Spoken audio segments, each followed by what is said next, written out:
It's Animal time! Hello, welcome to another figure review. Today we're gonna have a look at the Figma number 498 in the DX version. It's Tanjiro Kamado from Kimetsu no Yaiba, or also known as, what was it, Demon Slayer again? Yes.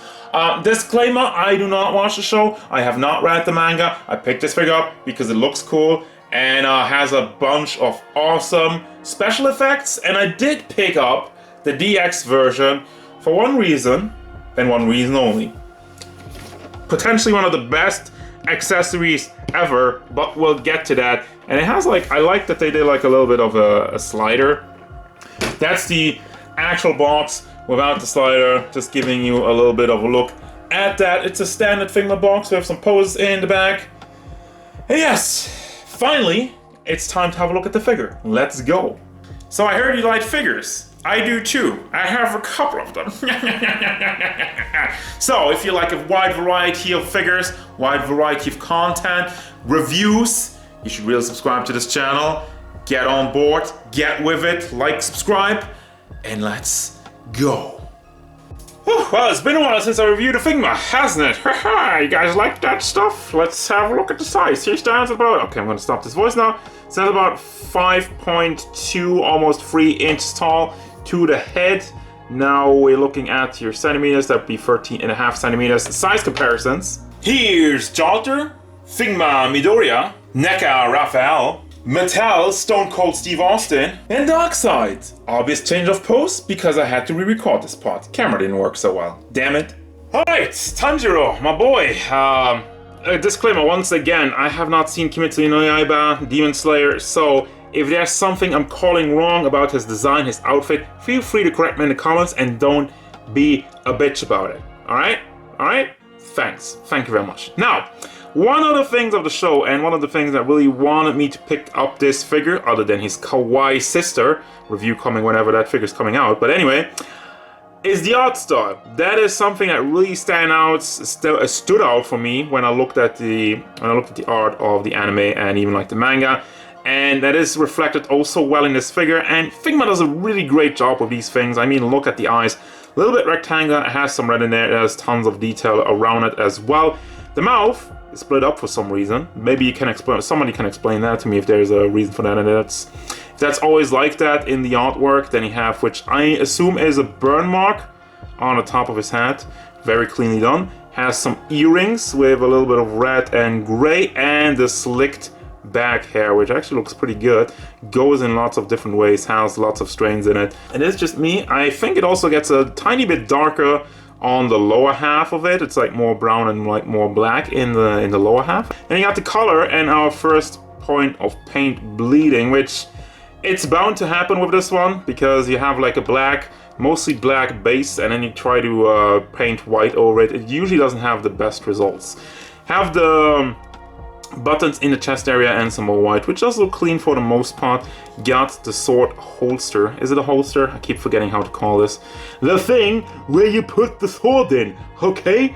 Then you have checkered, kind of like a, I would say a little bit of a coat or a little bit more of a traditional garb. Whichever way you want to call it. It is split up in some segments for your articulation, which we'll have a look at in a second. Speaking of the articulation, it obviously peaks out at the shoulders. It's one thing that, you know, it looks alright. Considering that you have to make these flappy arms for his outfit, it looks alright. And you have some more white down here on around the fist actually, which it doesn't really cover up the black so well. We have the same kind of issue on both sides. Also has some bleeding. Barely noticeable though. You have the belt with a nice and shiny belt buckle, and we go down to the floppy pants, which these ones are actually also very nicely molded considering like the movement. You can't really see the bones right in there. Maybe they should have tried kind of covering it up over here like that. Don't really know if like that would have worked the same way, but regardless, we have the taped calves with some more buttons, some more silver metallic in there, and down to his traditional, more like the, what do I call this one? The traditional Japanese sandals, which aren't really sandals. Mostly seen with like ninjas and stuff, and more old school Japan folklore and some more detail under that. And that's really it. Now let's get to the articulation. The head is pretty limited because of the hair, but you do have neck articulation to somewhat make up for that, so you combine these two. Goes forward fairly nicely to the back, it's fairly limited. Side to side is alright, and goes all the way around on the head, and would also go all the way around on the neck. Then you have the shoulder piece, which has the double ball combination. You have a ball hinge in the chest area, which you can rotate around freely, and then another one on the shoulder itself, so you can bring that up and down. You also have a bicep swivel. There's a lot of swivels in this one, because you can tell it's cut up over there. It does disrupt the sculpt, but you don't really have to use it. It's really just like an option that you not really gonna see if you don't use it, so that's fine. You have, as mentioned, the big hinge in the elbow, moves up and down, and there's another kind of like this front piece is somewhat loose by design, so you can also move that around with the shoulder. Pretty nifty. You have the fist on a ball hinge, brings back and forth and also rotates. Then for the chest area, it gets kind of dicey. First of all, you have one articulation point in here and the other one down at the hips. I'm just gonna try to combine these to show you how much forward it goes and how much to the back, which it kind of disconnects from this part, which is floaty. Also tilts side to side, and it also goes all the way around. I don't want to knock into the sword holster too much, so be careful with that. And we're going back to his entire outfit, which is on ball hinges up here, so you can bring that up and down, and also some rotation to it. Does very good for some action poses, so you can bring it out to the side. Let me just demonstrate it. Like a little bit to the side and bring it all the way up, or like again down if you want to have just a more like a standard pose for it. But it does work. And the rest of it back here is soft plastic, so it will bend out of the way. The sword is just connected via the belt. You can see it's kind of sticking out. It's somewhat loose, at least it doesn't break off. Also the hip part, you can rotate that on itself and bring it side to side. Would go all the way around again, but don't force it too much, especially with the sword. Always clashing with the rest of the figure. That's don't want to break that off. The leg moves forward, does move out to the side, and it does move to the back. Not really that much. There's a soft plastic crotch, but still the butt, I guess, is too mighty for it, because the plastic kind of drapes back on the leg. Then you have the ball hinge in the knee, which I really enjoy, that's just so seamlessly looking. And then you have actually another swivel, or actually no, there's a ball hinge in here? That's crazy. So that's kind of like a double hinge knee then. Wow. Wow, I don't see Figma doing this at all. That's impressive. I didn't even see that firsthand, but yeah, there you go. Have a double hinge knee on the Figma. They are really going above and beyond. You can also rotate it then on there as well. And the foot is on another ball hinge. You can bring that up and down. Does tilt side to side. And finally, he also comes with a toe hinge. Really, really doing the extra work when it comes to the articulation. So, here's all the accessories, but nobody cares about that shit. We're all here for this. This is why I bought the DX version. The mini Nezuko. It's so cute. I'm dying. Oh my god. And like Figma, those Sly Devils, you get the mini Nezuko, and if you get the DX version of Nezuko, you get the box to put it in the box. So you gotta have the complete set, and yes, I also bought the DX version, pre-ordered the DX version for Nezuko. Anyway. Here's the rest of the accessories. I'm just, you know, it's a lot of cool accessories. Don't get me wrong, that's why I got the DX version, but it's true that I got mostly for Nezuko. This face is also amazing. And then you have the smiley face, that's more of a standard, and the angry gritting teeth for some battle poses. Looks very fierce, I like it. Then you have also the energy effects, like the blue, kind of like the water, nice and see-through. Paint on there is flaking off at some parts. It's, you know, I guess it's good for the most part. Don't really see that many big issues with it. It looks nice. It also is fairly sharp, so be aware of that. And then there's the fire. I'm more personally a fire type kind of guy. I love also that it's see-through and a lot more like thicker on the edges, and you kind of just slide that on the sword. Now, I don't know about this one. I tried it once before, and let me try this very slowly. Don't want to break anything off, but I feel like it's fairly tight on there. Okay, I'm not gonna do it on the camera because it's kind of hard looking over the camera and doing it, but I tried it before, it does slide in, but I'm afraid if you do it too much, you're gonna have some scratches on your sword.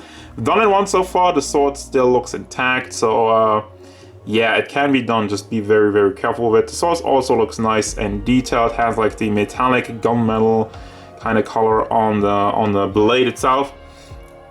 And then you got that's the hilt, right? You call this a hilt? The handle. The handle for a sword, which you just kind of plug into his holster if you don't want to display him with it. And then you have a bunch of hands as well. You got the open hands, you got the kind of like a little bit more folded hands, holding hands for the sword. And this one's just more rounded, which, what is this even for, the rounded one? I don't know, it looks kind of weird, because these ones are definitely for the sword, but you have that, and then you also have like more base effects. Well, not really base effects, you got like your standard Figma base included with every Figma ever. You have all these articulation points on it, but then you also have this, which you kind of clamp on the back here. And then you have a little bit of a narrow path, narrow spot to hold on a little bit of extra weight, extra hold on the energy effect. That's how it looks in the instructions, just so you know. And as usual, you also have the Figma bag, and I actually rarely show these, but you have also like the thing to put that on the base, like another peg on there, and a replacement ball hinge for the hands. Final thoughts, and I just kind of put him into this position to check if it also works without all the extra base stuff to hold on to it. And yes, he does. If you really like stabilize the ball hinge in his hand, I'm saying like you put it like all the way up or all the way down so it's in a stable position and it doesn't wiggle around too much, it can be done to even put the energy effects on there and put them in a little bit of a pose without even any of the bases. So even more credit to this figure, which I will shower in credit right now. Final thoughts. This figure is amazing. I wasn't even gonna pick this up because I don't watch the show. I said that like 3 times already, but yes, I kind of went into it and I was thinking like, all right, the accessories are really cool. You got a lot of extra stuff and like the design is good and whatnot. Yeah, whatever. What can go wrong? Nothing went wrong. Actually, like, I'm amazed by the accessories, obviously. Then again, this is, of course, the more expensive DX version if you're getting the regular version. I think the accessories are pretty bare bones. You're not getting any energy effect. You're obviously not getting any Nezuko.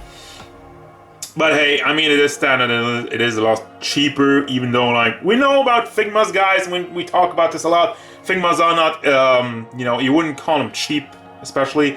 But this one, I think, just delivers with the accessories. The articulation does the extra bit. You know, like, Figma articulation, it is mostly copy-pasted, but with this one, they really tried it out, a lot of new things, and tried some new stuff, and I'm happy about it. Like, it looks amazing, and yeah, what else? The look looks great, obviously. Nothing there, no problem there. Also, there's no problems with the paint, really. Just a little bit of the black, kind of the black into the white with the bleeding, but that's forgivable for the overall package, which is great. So yeah, final thoughts, this is great. I do recommend it 100%. If you can still find a Tanjiro, I recommend both versions, depending on how much you want to spend on it. But yeah, that's gonna do it, guys, as usual. And yes, I got this one. Where did I get this one from? Nippon Yazan, I think. I don't know if they still have it, but good luck hunting the DX version if you really want that one. Check out Nippon Yazan, Ami pre-owned section, Mandarake. Those are my addresses. That's where you can check it out. Don't ask me again in the comments. I just said it in the video. Piss off. That's gonna do it as usual. Thank you very much for watching. Don't forget, if you enjoyed this review, hit it up with a like and subscribe to the channel so you can stay tuned for more figure reviews, card game stuff, and whatever Tanjiro wants.